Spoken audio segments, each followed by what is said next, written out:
આજે આપણે ધોરણ 6, 7 અને 8 ત્રણેયમાં કામ લાગે એવી પ્રાયોગિક માહિતી અંગ્રેજી ગ્રામરની મેળવીશું. આજનો આપણો મુદ્દો છે પ્રોનાઉન એટલે કે સર્વનામ. નામની જગ્યાએ જે શબ્દનો ઉપયોગ થાય છે એને પ્રોનાઉન કહે છે, સર્વનામ કહે છે. ધારો કે હું છું તો મારા નામની જગ્યાએ હું શું કયો પ્રત્યય લગાડીશ? આઈ. હું એટલે આઈ. અહીં આગળ છે લખ્યો મેં આઈ. આઈ એટલે હું.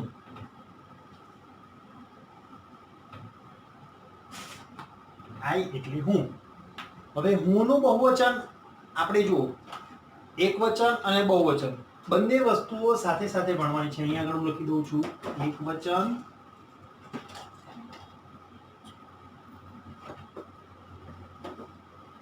અહીંયા છે બહુવચન.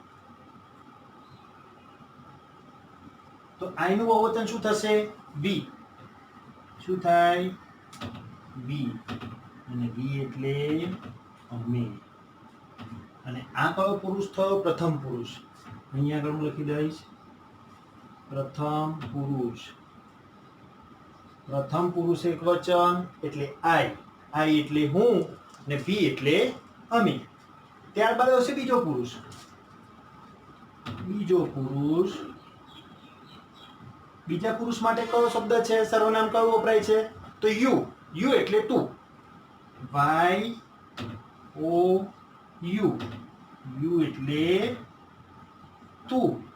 હવે યુ નું બહુવચન શું થાય? તો એના માટે એ જ શબ્દ વપરાય છે યુ. યુ એટલે તું પણ થાય અને યુ એટલે તમે પણ થાય. આઈ એટલે હું, વી એટલે અમે. હું નું બહુવચન અમે. યુ એટલે તું અને યુ નું બહુવચન યુ એટલે તમે. યુ એટલે તું પણ થાય અને યુ એટલે તમે પણ થાય. એક વચન માટે જ્યારે આપણે વાક્ય બનાવવાનું હોય તો યુ માટે તું વાપરવાનું છે, બહુવચન માટે યુ એટલે તમે. પ્રથમ પુરુષ થયો, બીજો પુરુષ થયો. હવે આપણે લઈશું ત્રીજો પુરુષ. તો ત્રીજા પુરુષ માટે 3 શબ્દો છે. તમને બધાને ખ્યાલ હશે, 5મા 6થા ધોરણમાં શીખી ગયા. ત્રીજા ધોરણમાં 3 શબ્દો. તો કયા કયા? હી. હું અને તું બે જણા વાત કરીએ છીએ. હું અને તું બે જણા વાત કરીએ છીએ. કોના વિશે? ત્રીજી વ્યક્તિ માટે. તો ત્રીજી વ્યક્તિ માટે વાત કરતી વખતે આપણે શું પ્રત્યય લગાડે? He. He is a boy. તે છોકરો છે. તો છોકરા માટે કયો શબ્દ વપરાય? હી. હી એટલે તે. પરંતુ છોકરી હોય તો એના માટે કયો પ્રત્યય વપરાય છે? C. S H E. C એટલે તેણીની. સી એટલે તેણીની. બીજી વસ્તુ, ત્રીજો એક શબ્દ છે કે જે મૃત વસ્તુઓ, નિર્જીવ વસ્તુઓ, પશુ, પ્રાણી, ઝાડ, પાન એ બધી જ વસ્તુઓ માટે ઈટ શબ્દ વપરાય છે. કયો વપરાય? ઈટ. ઈટ એટલે તે. એક ઉદાહરણ કહી દઉં. It is a dog. તે કૂતરો છે. It is a tree. તે ઝાડ છે. અને આ ત્રણેયનું બહુવચન. ત્રણેયનું બહુવચન એટલે અહીંયા આગળ આપણે બહુવચન લખેલું છે તો શું થાય? ધે. THEY. ધે એટલે તેઓ. ધે એટલે તેઓ. આટલા શબ્દો આપણે, આટલા સર્વનામો અત્યારે યાદ કરવાના છે, તૈયાર કરવાના છે. અને આ તમારે આનો મહાવરો કરવાનો છે. પહેલા પેલું ફરીવાર એક માહિતી લઈ લઈએ. તો એક વચનમાં આઈ. પહેલો પુરુષ એક વચન આઈ. આઈ એટલે હું. એનું બહુવચન થાય છે વી. વી એટલે અમે. બીજો પુરુષ યુ. સામેવાળી વ્યક્તિ સાથે આપણે જ્યારે વાત કરીએ છીએ તો એને શું કહેવાય? You. You are a boy. You are a student. You are a girl. ગમે તે વ્યક્તિ જોડે આપણે સામેની વ્યક્તિ જોડે વાત કરીએ છીએ ત્યારે એના માટે કયો પ્રત્યય લગાડીએ છીએ? યુ. અને જ્યારે બહુવચનમાં બધા 2-4 જણા, વધારે 2 થી વધારે વ્યક્તિઓ બેઠેલી હોય તો પણ એના માટે યુ શબ્દ વપરાય છે. You are students. You are boys. You are girls. તો આ રીતે યુ નું બહુવચન પણ યુ જ થાય છે. ખાલી એનો ગુજરાતીમાં ઉચ્ચાર બદલાય છે. યુ એટલે તું એક વચનમાં અને બહુવચનમાં યુ એટલે તમે. આગળ ત્રીજો પુરુષ એક વચન. હી એટલે તે. છોકરાઓ માટે કોઈ પ્રત્યય લગાડવો હોય, પુરુષ માટે પ્રત્યય લગાડવો હોય તો હી. સ્ત્રી માટે પ્રત્યય લગાડવો હોય તો સી. સી એટલે તેણીની. ને ઇટ એ મેં તમને કહ્યું એ પ્રમાણે કોઈ પણ પશુ પક્ષી કે મૃત નિર્જીવ વસ્તુ માટે ઈટ પ્રત્યય લાગે છે. ધારો કે પેન પડી છે સામે, તો આપણે ઇટ ઇઝ અ પેન. અને આ ત્રણેયનું બહુવચન. ત્રીજો પુરુષ એકવચનનું બહુવચનનું સર્વનામ થાય છે ધે. THEY, ધે એટલે તેઓ. ઘણા બધા લોકો તે દૂર ઊભા છે એટલે આપણે બંને વિશે વાત કરીએ તો they are people, they are students, they are boys, they are girls. તો આવી રીતે અહીંયા આગળ આપણે સામાન્ય પ્રાયોગિક માહિતી મેળવવાની છે. હવે એના જો ઓબ્જેક્ટિવ પ્રોનાઉન શું છે?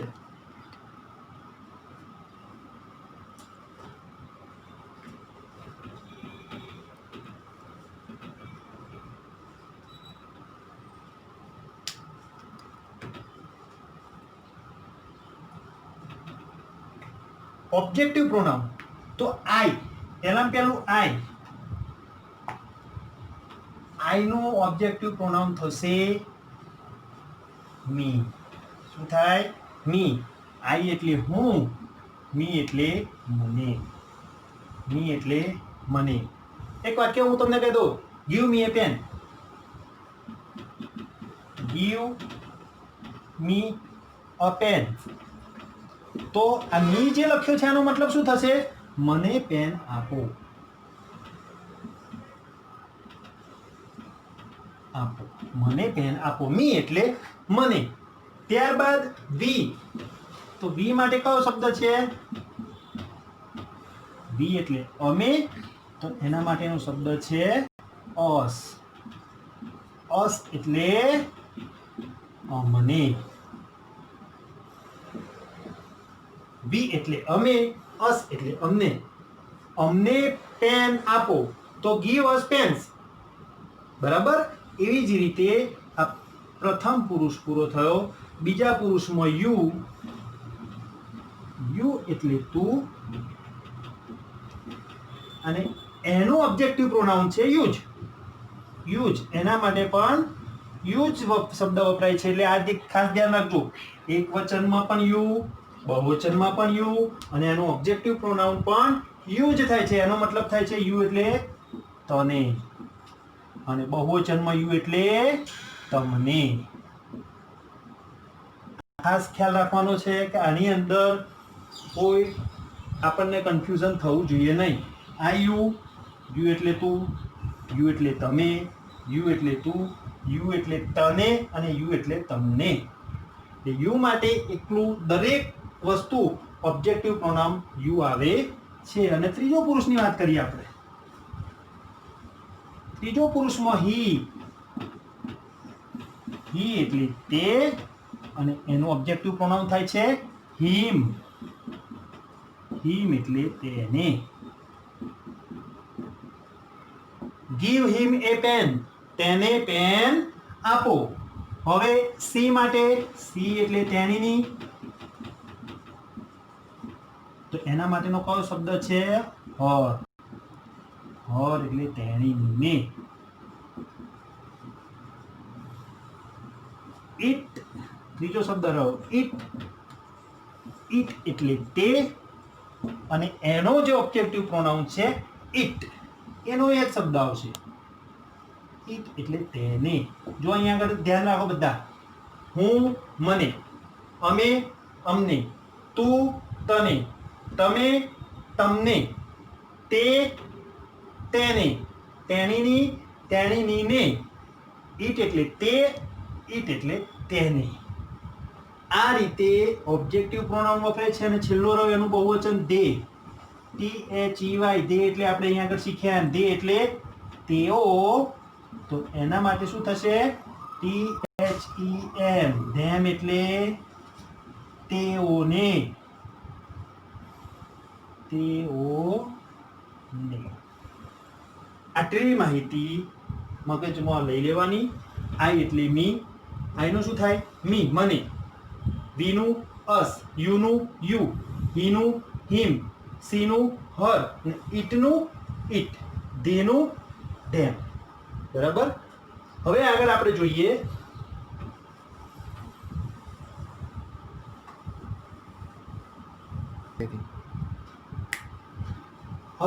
તો પ્રોગ્રેસિવ એડજેક્ટિવ.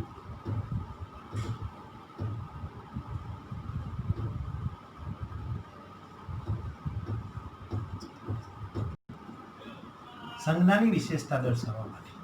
સંજ્ઞાની વિશેષતા દર્શાવવા માટેનો કયો શબ્દ છે? આઈ. તેના માટે છે માય. માય એટલે મારું. આઈ એટલે હું, માય એટલે મારું. બહુવચન જોઈએ. વી એટલે અમે, અવર. અવર એટલે અમારું. This is my pen. આ મારી પેન છે. This is our books. આ અમારી ચોપડીઓ છે. પ્રથમ પુરુષ થઈ ગયો યુ. તો શું થશે? યોર. યોર એટલે તારું.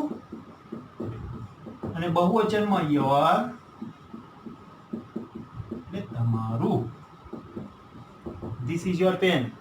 હું કોઈને વાક્ય કહું, ધીસ ઇઝ યોર પેન. આ તારી પેન છે.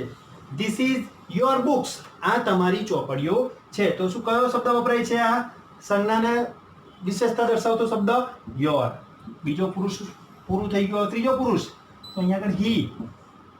હી એટલે તે. આપણે શીખી ગયા એમ. હી એટલે તે. તેના માટે કયો શબ્દ? હીઝ. હીઝ એટલે તેનું. This is his pen. આ તેની પેન છે.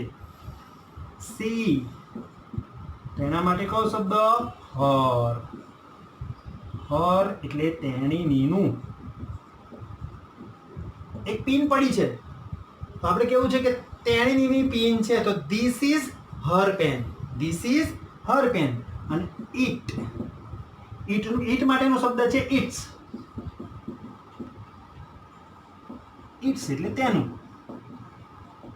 આપણે કોઈક વાત કરીએ કૂતરાની પૂંછડી, તો ઇટ ઇઝ ઇટ્સ ટેલ. તેની પૂંછડી છે. ઇટ ઇઝ ઇટ્સ ટ્રંક. હાથીની સૂંઢ વિશે વાત કરીએ તો ઇટ ઇઝ ઇટ્સ ટ્રંક. તેની સૂંઢ છે. એટલે એના માટે નિર્જીવ વસ્તુ માટે કયો શબ્દ વપરાય છે? ITS. ઇટ્સ. પ્રાણી, પક્ષી, નિર્જીવ વસ્તુ માટે ઇટનું ઇટ્સ થાય. ઇટ્સ એટલે પણ તેનું. અને દે છેલ્લું. દે. તો દેનું શું થાય? THEIR. ધેર એટલે તેઓનું. ધેર એટલે તેઓનું. This is their pens. તેઓની પેન છે. બરાબર. તો આ રીતના વાક્યો આપણે જોયું એ પ્રમાણે પ્રથમ પુરુષ એકવચન માટે આઈ, બહુવચન વી. તેના માટેનું પોસેસિવ એડજેક્ટિવ છે my. I my. We our. You your. You your. He his. She her. It its. They their. ધેનું ધેર. આ રીતે આપણા વાક્યો સાદા બને. આગળ આપણે માહિતી લઈએ તો હવે જે સર્વનામ પછી આપણે શીખવાનું છે કાર્ડ, સાદો વર્તમાન કાર્ડ. તો આના પરથી તમને સરળતા રહેશે. જે આ વાક્યો તમે I, we, you, he, she, it, they શીખ્યા છો એના આધારે આપણે સાથે સાથે તમારો સાદો વર્તમાન કાર્ડ પણ શીખવાનો છે, જે 6ઠા, 7મા અને 8મા ત્રણેય ધોરણમાં કામ લાગશે. સાદો વર્તમાન કાર્ડ.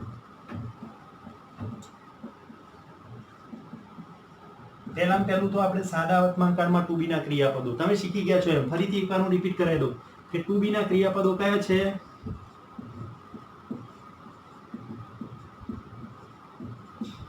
ઇઝ, એમ અને આર. ધ્યાન રાખો બરાબર. ઇઝ, એમ અને આર. તો આ ટુ બી ના ક્રિયાપદો કયા કરતા જોડે કયું ક્રિયાપદ આવશે એ તમારે ધ્યાનથી કોઈ ભૂલ ના થવી જોઈએ. આઈ જોડે કયો ક્રિયાપદ આવશે આમાંથી? તો આઈ એમ. સાથે સાથે હું વાક્ય પણ લખતો જાઉં. આઈ એમ અ બોય. હું એક છોકરો છું. આઈ એમ એ ગર્લ. હું એક છોકરી છું. આઈ એમ એ સ્ટુડન્ટ. હું એક વિદ્યાર્થી છું. બરાબર. તો આઈ એમ. આઈ જોડે એકલો જ ફક્ત એમ લાગે. પછી આવ્યો વી. તો વી જોડે ટુ બી નું કયું ક્રિયાપદ આવશે? ઇઝ એમ આર માંથી. તો વી જોડે આર આવે. બહુવચનમાં છે વી. એની જોડે કયું આવે? આર. We are boys. બરાબર. આ એક વાક્ય થઈ ગયું. પહેલો પુરુષ એકવચન આઈ એમ અ બોય, બહુવચન વી આર બોયઝ. બીજો પુરુષ યુ. તો યુ જોડે ટુ બી નું કયું ક્રિયાપદ આવશે? એની જોડે પણ આર આવે. You are a boy. તું એક છોકરો છે. એનું બહુવચન કરીએ તો યુ આર બોયઝ.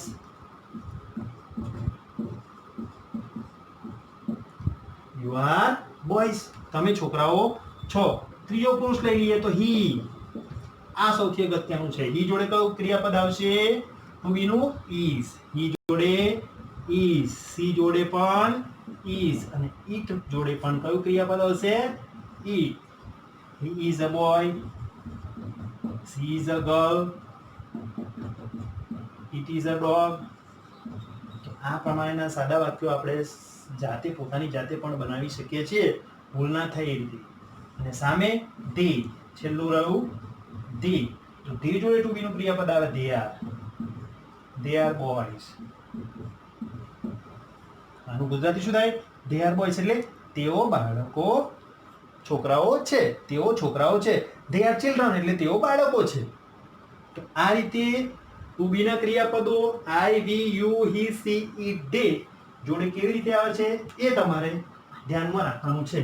સાથે સાથે આપણે તમને થોડુંક એક વ્યાખ્યા લખાઈ લઉં છું. વ્યાખ્યા એટલે થોડીક માહિતી, એ તમારે તમારી નોટની અંદર નોટ કરવાની છે અને એને તૈયાર બી કરવાની છે. હવે આ ક્રિયાપદો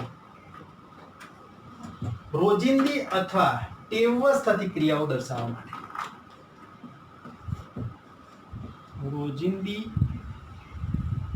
અથવા ટેવવશ થતી ક્રિયાઓ દર્શાવવા માટે ક્રિયાપદના સાદા વર્તમાન કરનાર રૂપો વપરાય છે.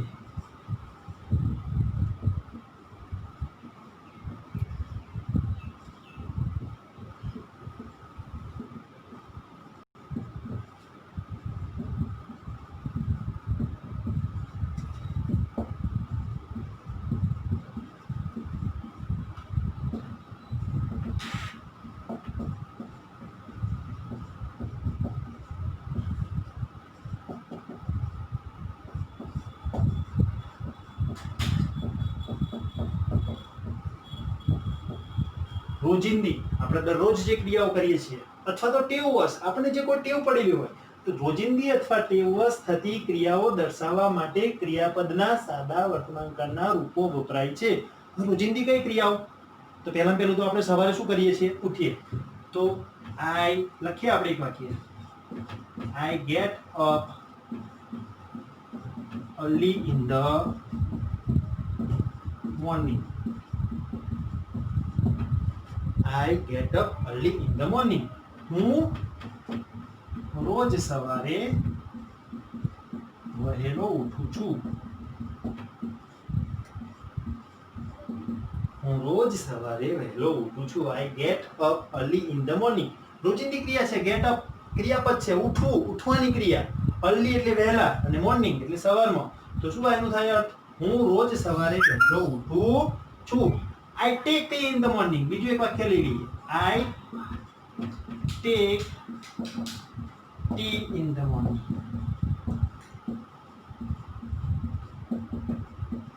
હું સવારે શું લઉં છું? ટેક એટલે લેવું, ચા. હું સવારે દરરોજ સવારે ચા લઉં છું. તો I take tea in the morning. હવે હીનું વાક્ય જોઈએ, જો ત્રીજા પુરુષ એકવચનની અંદર આનું જે ક્રિયાપદ છે એનો સ્પેલિંગ થોડોક ફેર થશે. ત્રીજા પુરુષ એકવચનની અંદર હી, તો આ ટેક નું શું થઈ જશે? Tax. He tax T in the morning.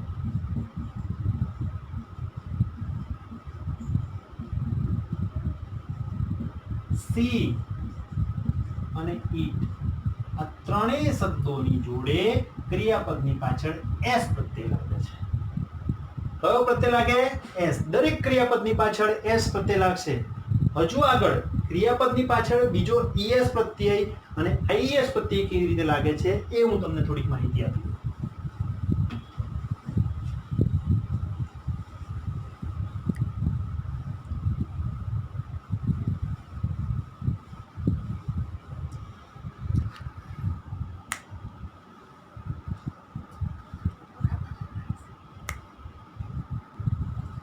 ત્રીજા પુરુષ એકવચનમાં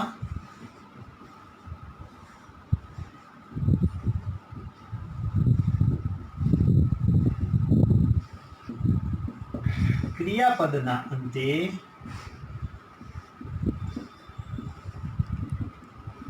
SS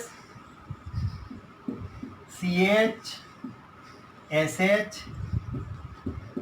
X કે O પ્રત્યય લાગેલો હોય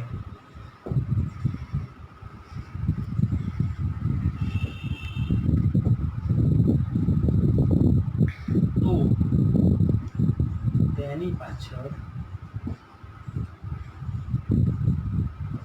ES પ્રત્યય લાગે છે.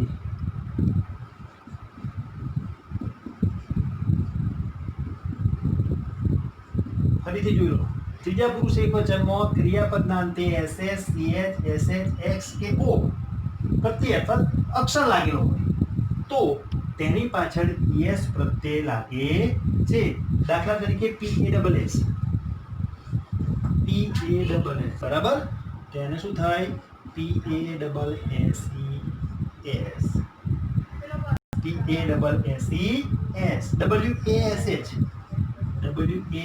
WASH વોશ તો શું છે? SH. આ SH પ્રત્યય લાગ્યો તો WASHES વોચ. આપણે ત્રીજો શબ્દ જોઈએ, ટીચ. TEACH. જો અહીંયા આગળ કયો પ્રત્યય લાગ્યો? CH. અહીંયા CH છે તો શું થશે? TEACHES. ટીચ નું શું થશે? ટીચીસ. કયા વાક્યમાં? ત્રીજા પુરુષ એકવચનમાં. હી, સી અને ઇટ જ્યારે કરતા હોય ત્યારે સાદા વર્તમાનકાળની અંદર આ વાક્યની પાછળ, ટીચની પાછળ ES પ્રત્યય લાગે. બરાબર. ત્યાર પછી આપણે O વાળું અને X વાળું જોઈએ તો FIX. જો આમાં છેલ્લો અક્ષર કયો છે? X. તો શું થશે? FIXES. શું થશે? FIXES. અને O વાળું તો GO. ગો એટલે જવું તો શું થાય? જો ગોનું ગોસ. જો I go to school. પહેલા પુરુષ એકવચનનું વાક્ય બનાવીશું તો શું લખાશે? I go to school. પરંતુ આપણે ત્રીજા પુરુષ એકવચન માટે તે શાળાએ જાય છે તો એના માટે શું થશે? He goes to school. અહીંયા આગળ કેટલો ડિફરન્ટ છે બે વચ્ચેનો? વાક્યમાં વાક્ય રચના એકદમ સેમ જ છે. ડિફરન્ટ કઈ જગ્યાએ? I નો શું થયું? he. I એટલે હું, he એટલે તે. go એટલે જવું અને goes એટલે પણ જવું. પરંતુ આ ત્રીજો પુરુષ એકવચન છે અને GO ગો ની પાછળ O પ્રત્યય લાગેલો છે એટલે એની પાછળ કયો પ્રત્યય લાગે? આપણે આગળ ES. he goes to school. એવી જ રીતે she goes to school. બરાબર. તો આ રીતે આટલું તમારે ધ્યાનમાં રાખવાનું છે. આગળ બીજું એક જોઈ લઈએ. ત્રીજા પુરુષ એકવચન ક્રિયાપદને અંતે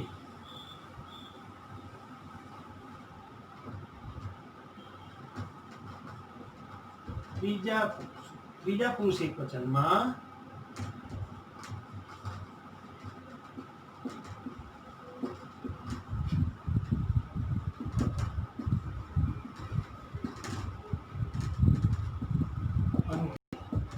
વ્યંજન પ્લસ વાય. ધ્યાન રાખો બરાબર. વ્યંજન કયા છે તો એ તમને આગળના બે વિડીયોમાં તમે જોઈ લીધેલું હતું કે વ્યંજન એટલે સ્વર સિવાયના તમામ અક્ષરને વ્યંજન કહેવાય. A, E, I, O, U આ બધા શું છે? આલ્ફાબેટમાં બધા સ્વર છે. શું છે? સ્વર. તો એ સિવાયના અક્ષર હોય એટલે એને શું કહેવાય? વ્યંજન. આગળનો અક્ષર વ્યંજન હોય અને છેલ્લો અક્ષર વાય હોય તો એ શબ્દના સ્થાને શું લખાય છે? IES પ્રત્યય લાગે.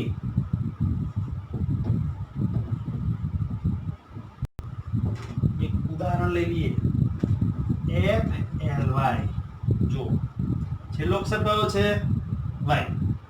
એની આગળનો અક્ષર કયો છે? L. L એટલે વ્યંજન. છે આમાં કોઈ L નથી. A, E, I, O, U. આ વ્યંજન ના છેલ્લો અક્ષર Y તો એનો શું થાય પ્રત્યય? FLIES. Y નો લોપ થઈ જાય. FLIES. બરાબર. બીજો એક શબ્દ લઈ લઈએ ટ્રાય. છેલ્લો અક્ષર કયો? વાય. બરાબર, અહીંયા આગળ છે વાય. એના આગળનો અક્ષર કયો છે? વ્યંજન, એટલે આ છે વ્યંજન છે. તો શું થાય? TRIES, ટ્રાઇસ. ટ્રાય નું શું થાય? ટ્રાઇસ. વાય નીકળી જાય. પછી એવું TRYIES એવું ના, વાય નીકળી જાય, એની જગ્યાએ શું થઈ જાય? TRIES. IES પર તે લાગે. બરાબર. તો આ રીતે તમારે ખાસ ધ્યાન રાખવાનું છે. અને ત્રીજા પુરુષ એક વચનમાં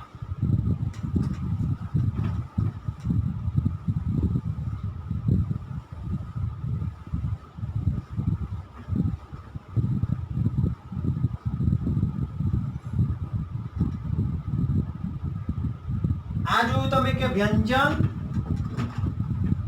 પ્લસ વાય હોય. છેલ્લો અક્ષર વ્યંજન પ્લસ વાય હોય તો શું થાય? FLIES, વ્યંજન પ્લસ આ છેલ્લો અક્ષર વાય તો શું થાય? FLIES. પરંતુ સ્વર પ્લસ વાય હોય. જો આ આગળનો અક્ષર સ્વર અને પછી છેલ્લો અક્ષર વાય હોય તો શું કરવાનું? તો એના માટે ફક્ત ને ફક્ત એસ પ્રત્યય લાગે.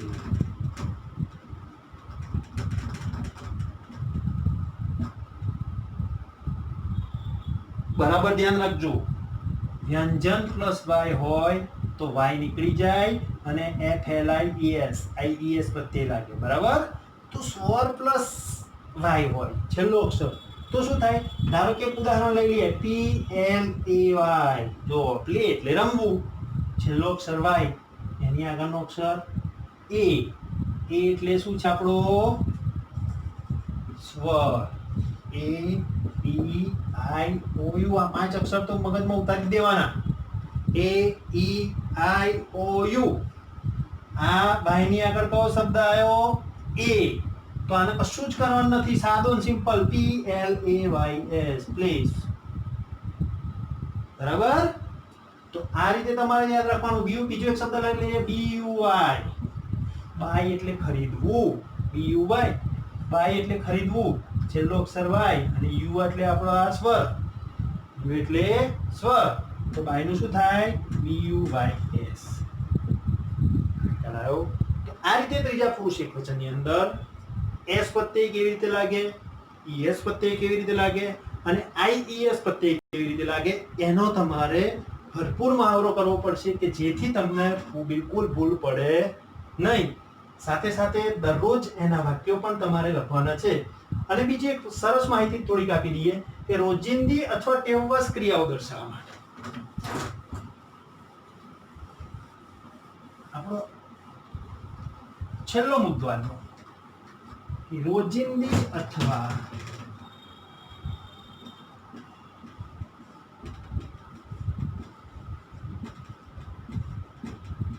ટેવવશ ક્રિયાઓ દર્શાવવા માટે આપણે ત્યાં સાદા વર્તમાનકાળની વાત કરી રહ્યા છીએ. તો રોજિંદી અથવા ટેવવશ ક્રિયાઓ દર્શાવવા માટે કયો શબ્દ વપરાય? ઓલવેઝ. ઓલવેઝ એટલે હંમેશા. આ શબ્દ યાદ રાખવાનો. ઓલવેઝ એટલે હંમેશા. બીજો એક શબ્દ તમને લખાઈ દો, એવરીડે. દરરોજ. એવરીડે એટલે દરરોજ. અને જે આપણે નકાર વાક્ય લેવું હોય, નેવર. નેવર. નેવર નો મતલબ થાય ક્યારેય નહીં.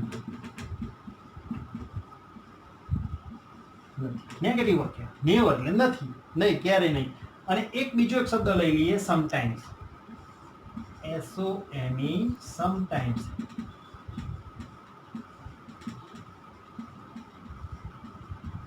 સમટાઈમ્સ એટલે ક્યારેક. આ શબ્દોનો મહાવરો પણ તમારે કરવો પડશે. સાદા વર્તમાનકાળની અંદર સૌથી વધારે શબ્દ વપરાતા ઓલવેઝ, એવરીડે. આ બે શબ્દો વપરાય છે દરરોજ, હંમેશની ક્રિયાઓ, ટેવવશ ક્રિયાઓ દર્શાવવા માટે ઓલવેઝ અને એવરીડે નો ઉપયોગ કરવામાં આવે છે. નેવર એટલે ક્યારેય નહીં. આપણે કોઈ વસ્તુ ના કરતા હોય તેના માટે કયો શબ્દ વપરાય? ઓલવેઝ ના વપરાય, નેવર વપરાય. હું આ ક્યારેય કરતો નથી, બરાબર, તો નેવર શબ્દ વપરાય. કોઈક વાર કોઈક વસ્તુ આપણે કામ કરતા હોય તેના માટે સમટાઈમ્સ વપરાય છે. તો આજનો આ પ્રોનાઉન્સ અને સાદો વર્તમાનકાળનું જે આ માહિતી તમને આપવામાં આવી છે એનો મહાવરો કરજો.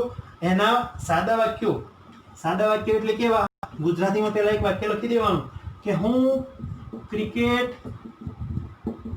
રમું છું. ક્રિયાપદો છે ને તમારી જોડે બધા અઢળક ક્રિયાપદો છે, તમને લખાયેલા પણ છે. હું ક્રિકેટ રમું છું.